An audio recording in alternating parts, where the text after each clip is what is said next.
serahkan diri, genapi karyamu.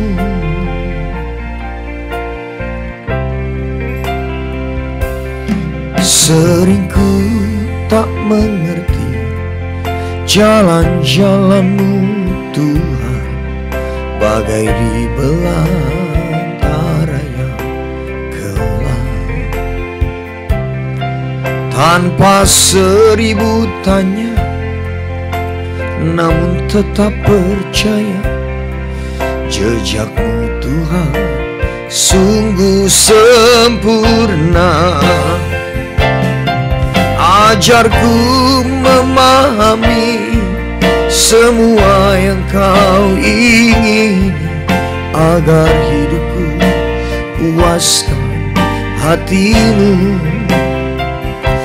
Bagi-Mu aku rela sepenuh hati menghamba, serahkan diri, genapi karyamu. Ajarku memahami semua yang Kau ingini, agar hidupku puaskan hati-Mu. Bagi-Mu aku rela sepenuh hati menghamba, serahkan diri, genapi karyamu. Ajarku memahami semua yang Kau ingini, agar hidupku puaskan hati-Mu. Bagi-Mu aku rela sepenuh hati menghamba, serahkan diri, genapi karyamu. Ajarku memahami semua yang Kau ingini, agar hidupku puaskan hati-Mu. Bagi-Mu aku rela sepenuh hati menghamba, serahkan diri, genapi karyamu. Ajarku memahami semua yang Kau ingini, agar hidupku puaskan hati-Mu. Bagi-Mu aku rela sepenuh hati menghamba, serahkan diri, genapi karyamu. Serahkan diri, genapi karyamu. Serahkan diri, genapi karyamu.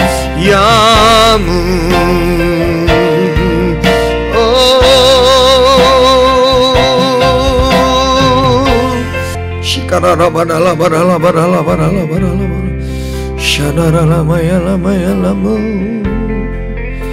Haleluya. Terima kasih Tuhan. Mari kita berdoa.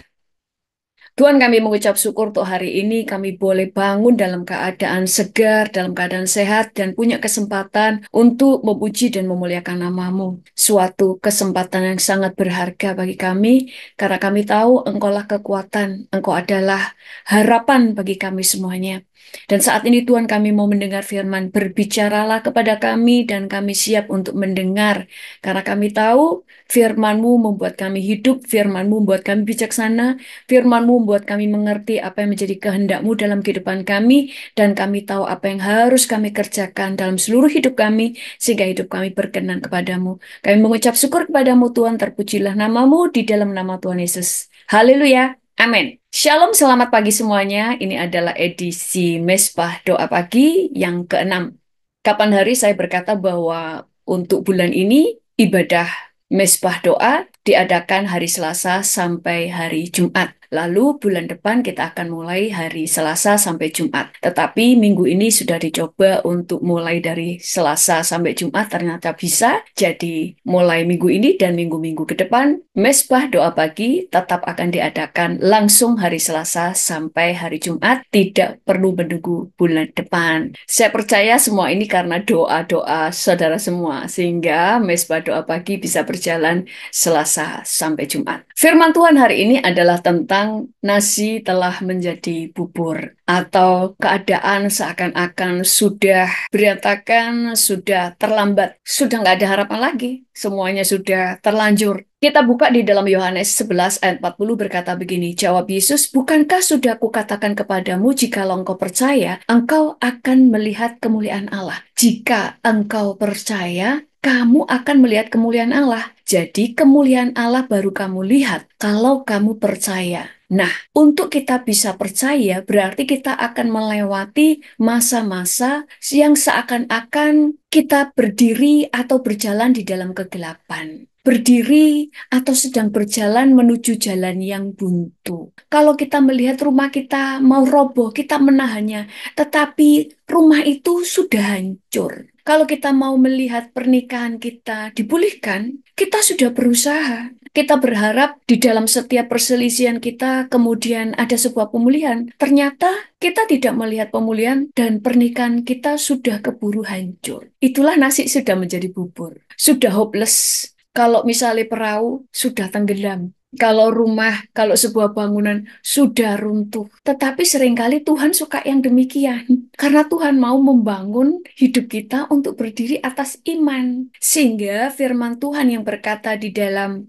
1 Yohanes 5 ayat 5 berkata, siapakah yang mengalahkan dunia selain daripada dia yang percaya bahwa Yesus adalah anak Allah? Kemudian yang ayat keempat berkata, sebab semua yang lahir dari Allah mengalahkan dunia. Dan inilah kemenangan yang mengalahkan dunia, iman kita. Tuhan itu seringkali baru bekerja setelah kita percaya. Supaya kita dapat memahami apa yang dimaksud Tuhan. Kalau kamu percaya, engkau akan melihat kemuliaan Allah. Saudara, Tuhan itu berkata kita harus percaya. Kenapa? Karena di depan kita akan banyak melihat hal-hal yang menjadi bubur. Karena kalau segala sesuatu berjalan sesuai dengan apa yang kita pikirkan, kita nggak perlu iman. Kenapa sih kita perlu iman, saudara? Karena saudara dan saya ini warga kerajaan Allah. Di kerajaan Allah, cara hidup di sana, hukum-hukum di atas kerajaan Allah itu beda dengan dunia. 180 derajat berbeda. Gaya hidupnya, cara pikirnya, cara berespon, hukum-hukum kerajaan Allah itu berbeda dengan dunia. Hukum kerajaan Allah itu yang gimana? Ya yang ditulis di dalam Alkitab. Karena semua hukum yang ada di surga itu tertulis di dalam Alkitab. Dan semua hukum yang tertulis di dalam Alkitab itu berbeda dengan dunia. Contohnya, kalau dunia akan berkata, melihat dulu baru percaya. Tapi di dalam Tuhan, percaya dulu baru melihat. Dunia berkata, hemat pangkal kaya. Tapi Alkitab berkata, siapa banyak memberi, dia akan diberi kelimpahan. Siapa yang berhemat luar biasa, dia malah berkekurangan. Dunia berkata, kamu harus bisa membela dirimu.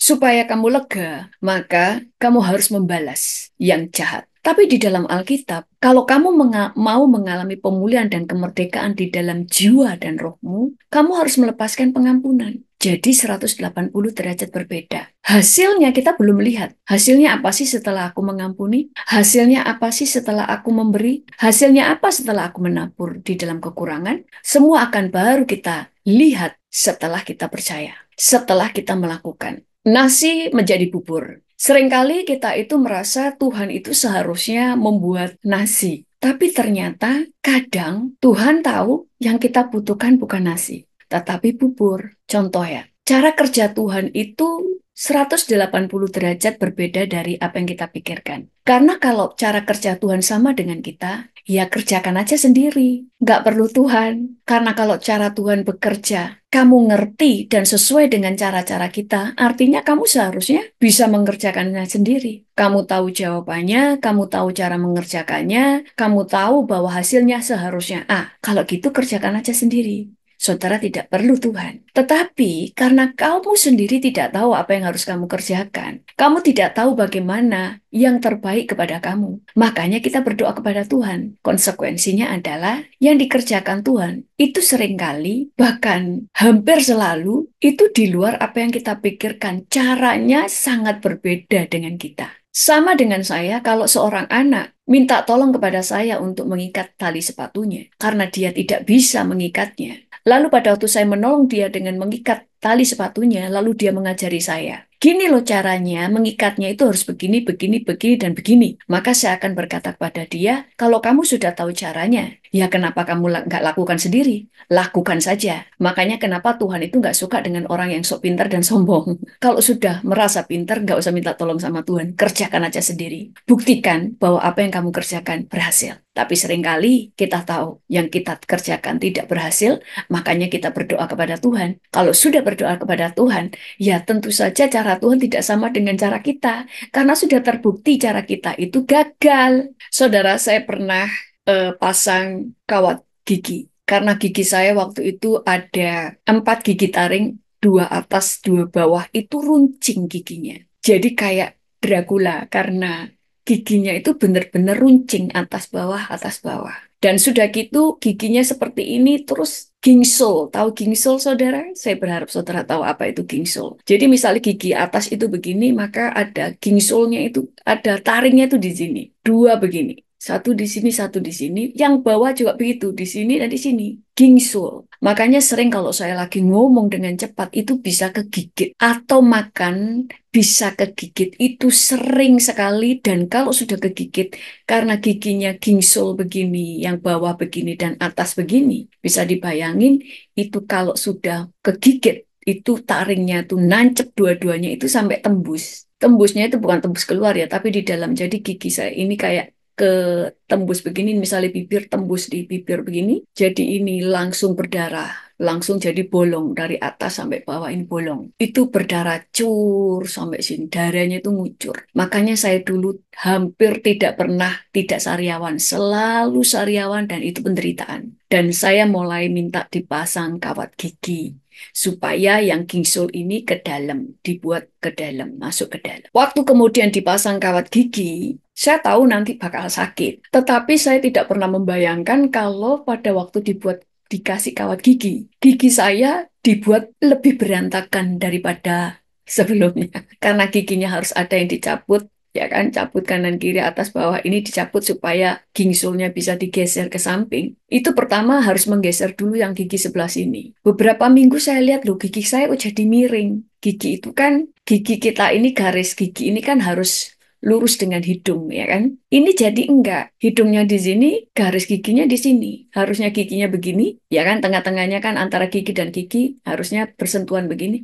Ini jadi ke sini. Jadi kalau saya ngomong, apalagi saya dulu khotbah dan saya juga worship leader, itu giginya ke sini, miring ke sana. Loh kok jadi berantakan? Bahkan hidung saya sempat ikut miring. Di beberapa foto-foto saya, waktu saya berfoto dengan teman-teman, saya waktu senyum, itu kelihatan sekali gigi saya miring. Saya langsung takut, loh gimana ini memperbaiki gigi supaya giginya bagus, ini malah giginya malah miring ke sana, hidungnya ikut miring.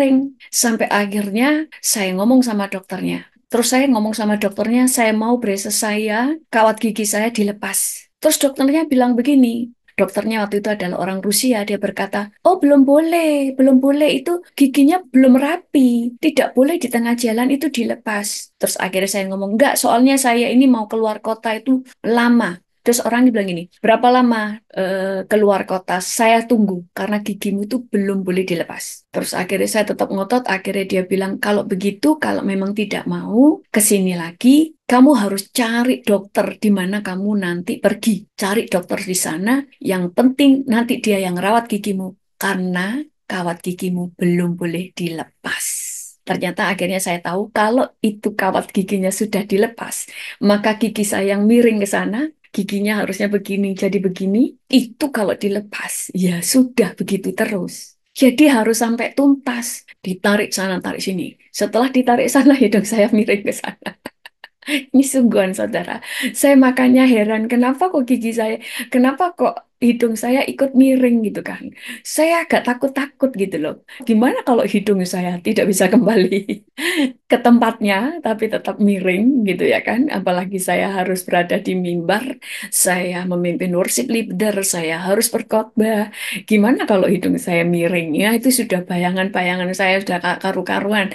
Bahkan waktu itu saya sudah mikir nasi sudah menjadi bubur, gigi saya sudah dibuat berantakan, sudah wis hopeless. Tapi ternyata setelah saya mulai jalani sampai selesai, ini hasil gigi saya. Gak ada gingsulnya, giginya teratur. Gigi saya dulu tidak rapi. Dan akhirnya semuanya menjadi rapi dan gigi saya, garis giginya ternyata lurus lagi dengan hidung saya. Jadi nggak miring. Nah dari situ saya mulai melihat, coba kalau waktu itu saya ngotot sama dokternya, udah saya tidak mau melanjutkan ini karena kamu bikin hidup gigi saya miring semuanya, hidung saya jadi miring. Jadi saya mulai melihat dan menunggu sampai kemudian semuanya menjadi rapi. Di situ saya mulai melihat, kadang kita itu tidak tahu prosesnya karena kamu bukan dokter. Kita tidak tahu prosesnya. Saya dulu juga pernah, waktu mata saya merah, kalau nggak salah ya, dulu merah dan sebagainya. Terus saya ngomong sama dokternya, mata saya ini infeksi. Terus dokternya bilang, bukan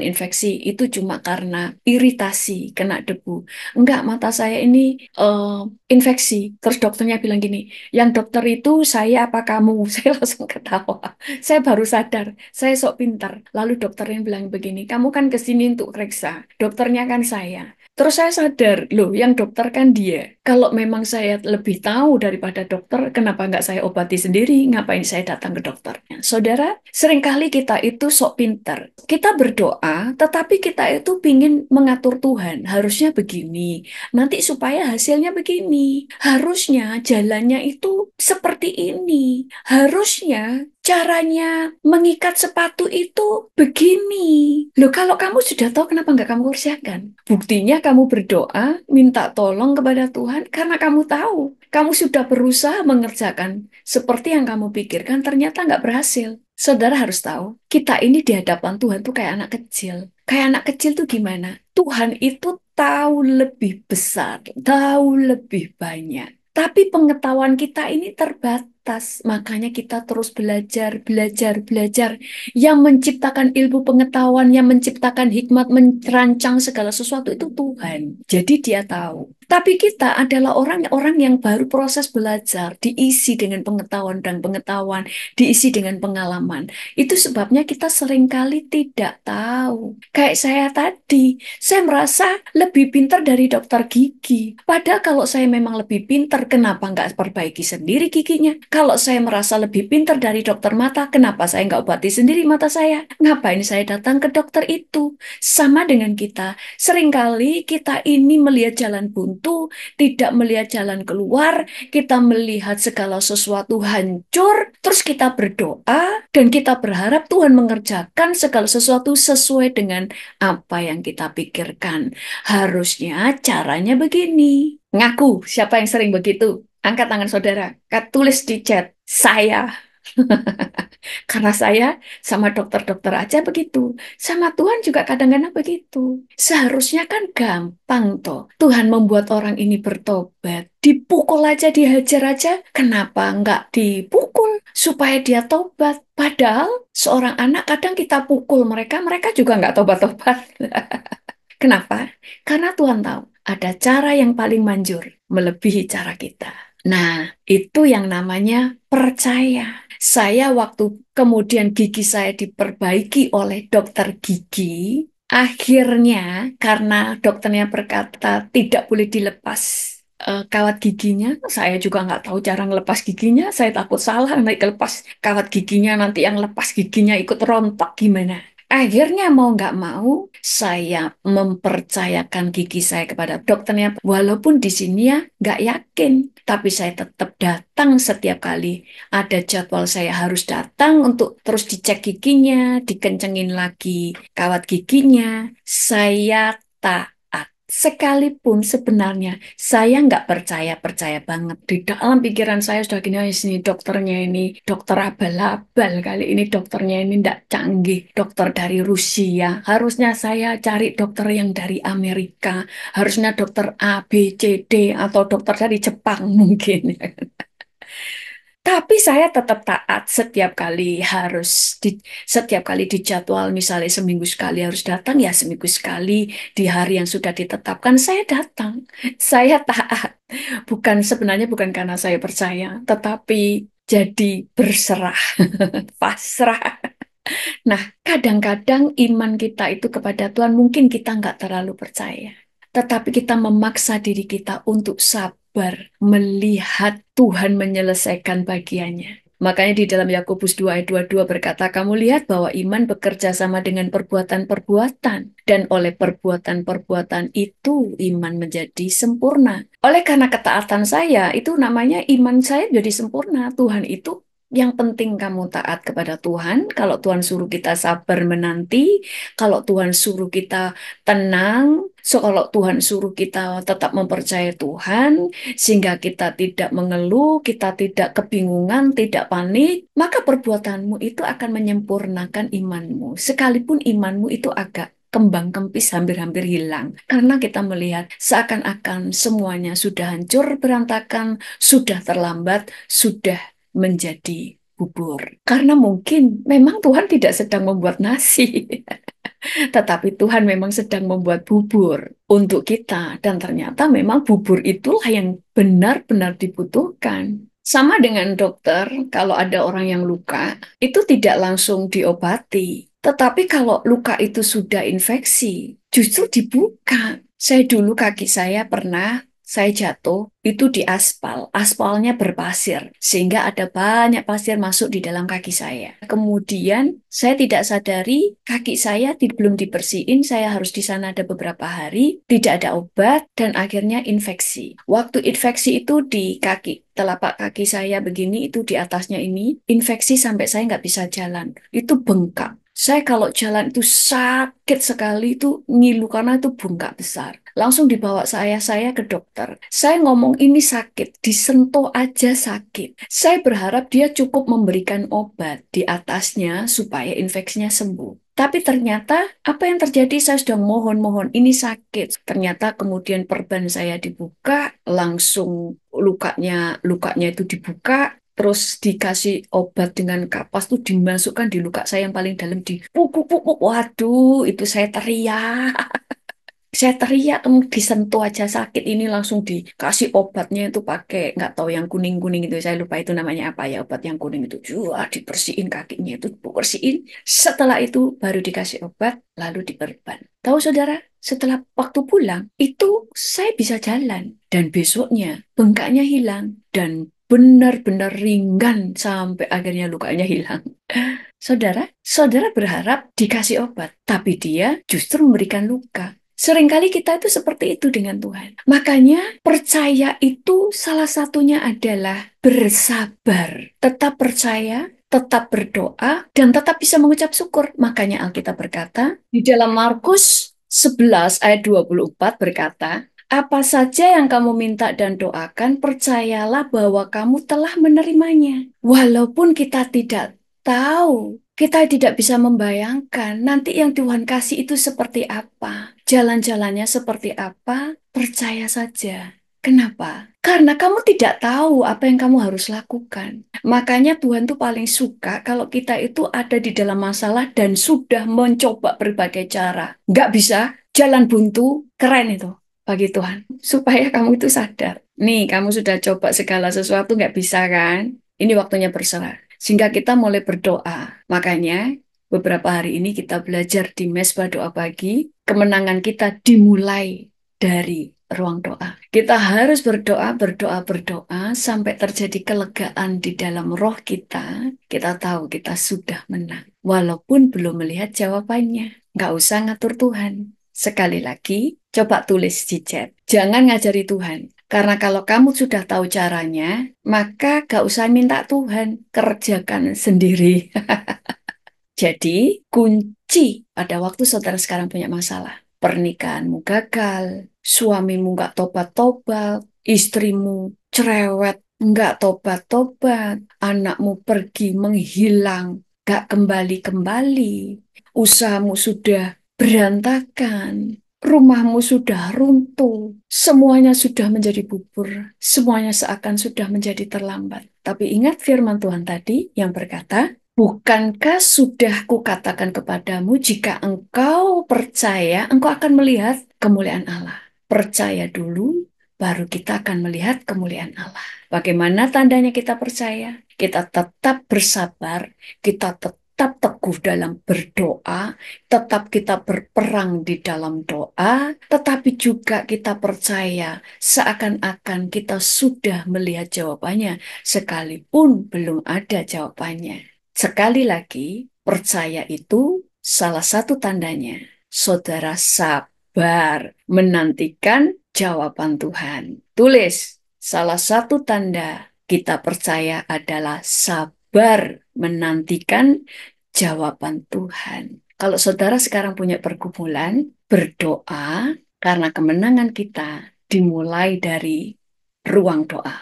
Lalu sabar karena semua masih dalam proses. Jawaban Tuhan tidak pernah terlambat dan tepat pada waktunya ini adalah tepat pada waktunya Tuhan.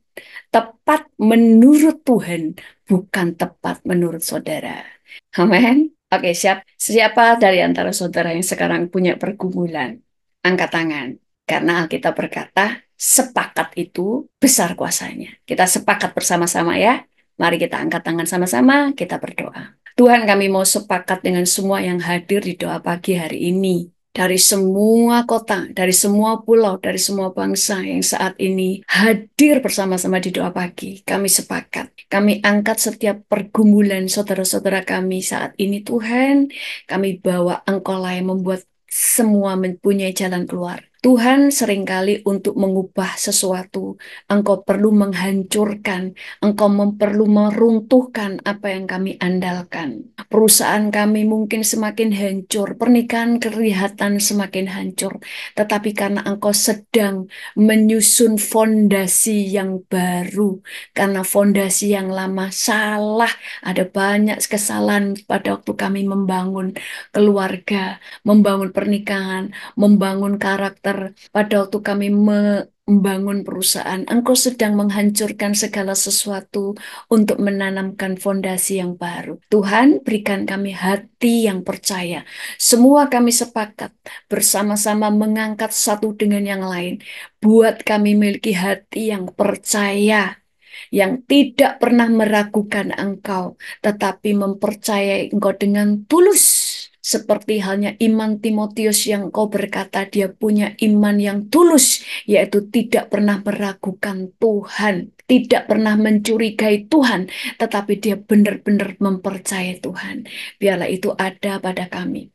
Tuhan, untuk semua yang dalam pergumulan, saat ini Tuhan kami sama-sama mengangkat mereka semuanya, biarlah mengalami pemulihan dan jawaban doa. Engkau yang memberikan mujizat, Engkau yang memberikan jalan keluar untuk setiap anak-anak-Mu di sini. Kami bawa semua di dalam tangan-Mu karena kami mau melihat tidak ada yang gugur imannya, tidak ada yang hancur, dan tidak ada yang tidak menerima jawaban doa. Karena kami mau sepakat di tempat ini untuk menopang satu dengan yang lain. Kami bersyukur kepada-Mu Tuhan, terpujilah nama-Mu dalam nama Tuhan Yesus. Haleluya. Amin. Tuhan Yesus memberkati. Sampai bertemu besok Mesbah Doa Pagi di edisi yang ke-7.